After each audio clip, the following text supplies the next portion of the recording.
Welcome back to the Universe of God. We are picking up the Angels of Light as Angles of Light series in video 3. So we're picking up in video 4. Please forgive me. But we're picking up in video 4 as we're discussing an element to angels and angles of light that we call sprites. They are recognized as sprites in the scientific community. And when I left off, I had shared 2 Corinthians chapter 4, verse 18 and Colossians chapter 1, verse 16. And I wanted to really edify these scriptures a little bit with regard to what we're talking about, because we're seeing here that the Holy Scriptures are pointing to the holy science of what is the unseen realm, what is unseen. And we know that, atomic particles, quantum physics, all these different elements of physics, and what's going on behind the scenes that we cannot see with our eye, just dead on, or we can't even see under a microscope some of these things, but we know that they're there and happening.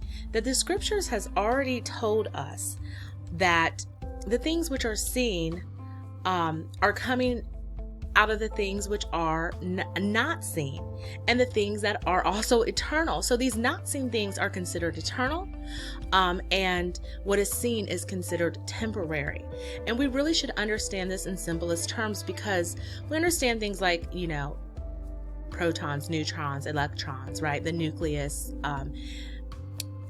the world of the unseen, string theory, for example, this hidden world, or this world of the unseen where things are taking place, vibrating, happening at all times without any help of you, basically. But they're happening at all times, and they're things that we cannot see, but they're there. And whether you're here today or gone tomorrow, whether the flower grows today and fades, tonight and dies, we still have these invisible mechanics taking place that create what we can see visibly. So the natural is birthed out of the supernatural.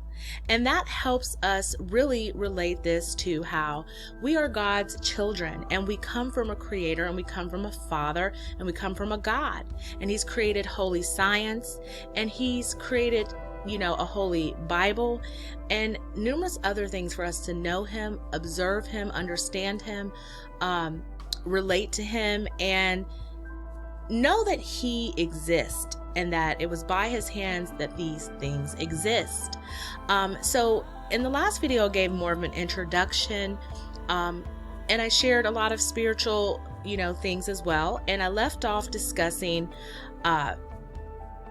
how in the scriptures it talked about, dominions and authorities and powers. And something that is understood in the spiritual community of various religions as well is that there are orders of angels, and they have names like principalities and authorities, cherubim and seraphim. We have names like powers, and dominions. And these are orders of angels. There are supposed to be 9 orders of angels. And I'm not saying that that's 100% accurate, but that's typically what is understood as 9 orders of angels. And they have these same names that the Bible's describing. And so we have this terminology again that's related to what is being said in science. Okay? So it's relative. These terms are synonymous, related. We are observing these terms in the natural and the supernatural. So in the scientific community, we've been given words like elves and sprites and, sprite halos and gnomes and all of these things. And it's interesting how we came to that, in the scientific community. But now that we've gotten really past the introduction to sprites, just a general understanding of how these terms seem to be related, I want to go into a lot of the science of sprites, so we can really see this through the lens of science a little bit more. But high in the ionosphere during a thunderstorm, a variety of lightning forms, okay? The odd lightning that forms is high above the thunderstorm itself, and it takes on a jellyfish shape with red flashes of light that only last for just a few seconds. These are sprites, and they're known for their wide bell-shaped tops and wisps that are located at the bottom of what is called sprites. And they resemble what they say are tentacles.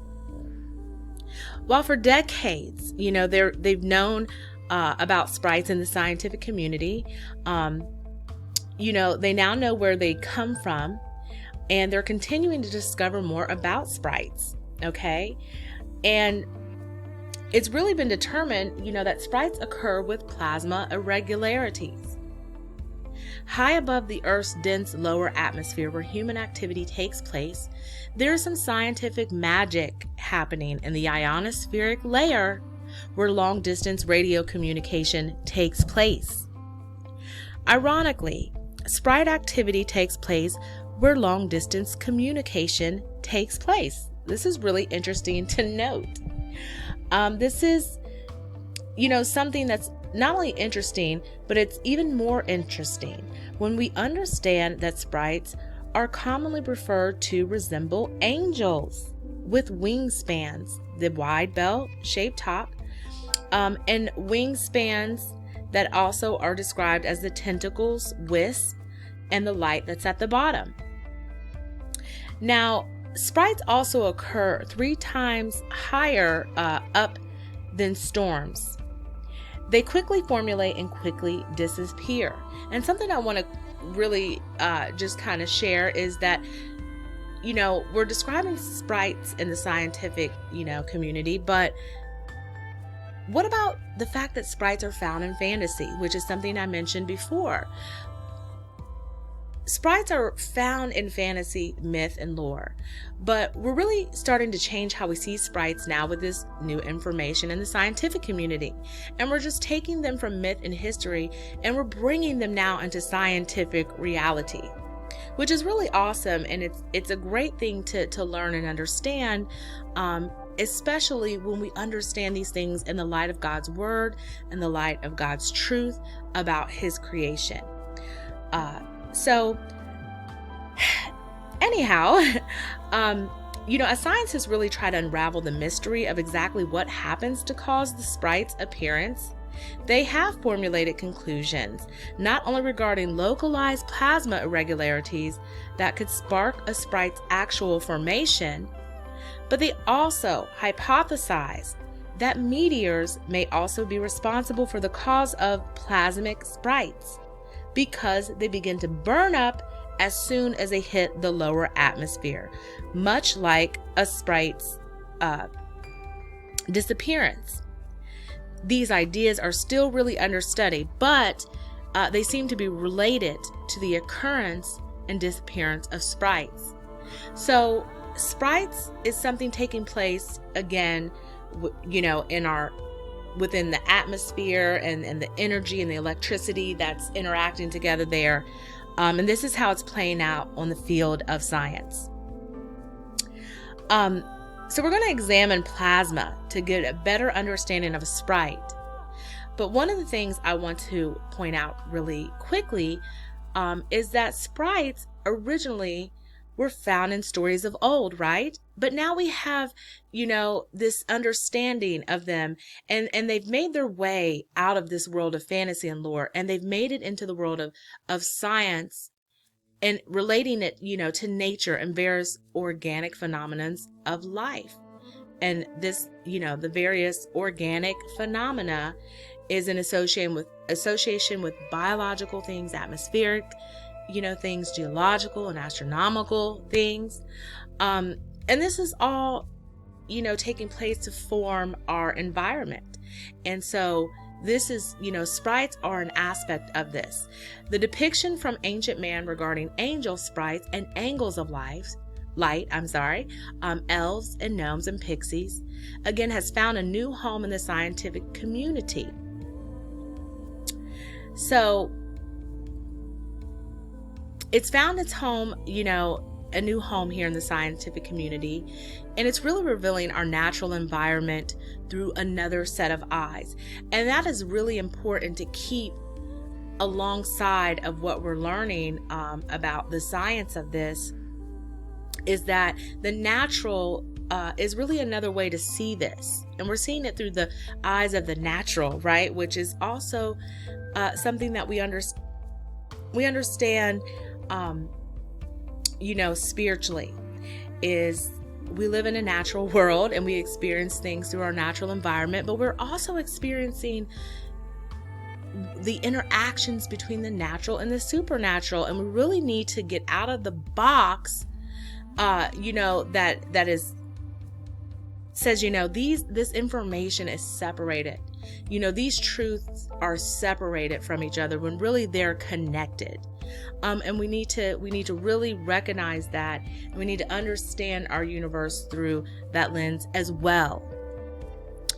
But going back into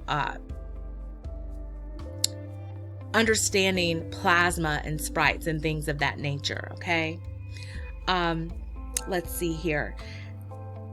Plasma, basically, simply put, as simple as I can put it right now, but plasma is an ionized gas, okay? And its sufficient energy is provided to free electrons from atoms or molecules to allow both species, ions and electrons, to coexist, okay? So plasmas, they make it possible for all this molecular activity, ions and electrons, which is important because we know El is associated with the Elohim, which originates from the Godhead, okay, from the one true God. That's something that we have to understand. And here, the one true God in the highest heavens, the biggest, existence in the universe, is also found in the smallest existence of the universe, okay? From the micro to the macrocosm, God is there in the Elohim and the electron, okay? And in order for these, like I said, for this molecular world, this electric world, and so forth, and ions and so forth to exist, plasmas must come into place. Plasma is considered by many scientists to be the most common state of matter in the universe. Now, even more interesting is that plasma is the fourth state of matter. Interestingly enough, angels are considered to hold up the four corners of earth. This is fascinating because this is a direct relation from sprite to spirit. If we want to know, is this word related to spirit? This is a prime example, because really what it's showing is that the natural is related to the supernatural, or the science, okay? This logical science is related to this spiritual creative force. So this is really awesome. And so again, I have to repeat that. Plasma is the fourth state of matter. And if you understand anything about the number 4, it is a number that points to manifestation. It points to something coming out of the unseen, basically, and coming into the scene. It's a manifestation coming into place. So either way, it's the fourth state of matter, plasma, which makes it so all this molecular invisible activity can take place with, electricity, electrons, all that. And there are 4 angels that hold up the 4 corners, north, south, east, and west of, of everything, of our world, of it all. And this is awesome. So for time's sake, I have to cut this video short, but we're going to come back in the next video. That's going to be part 5 of Angels of Light, video 5. And we're going to continue on scientifically revealing what we know about sprites. And I will see you in part 5.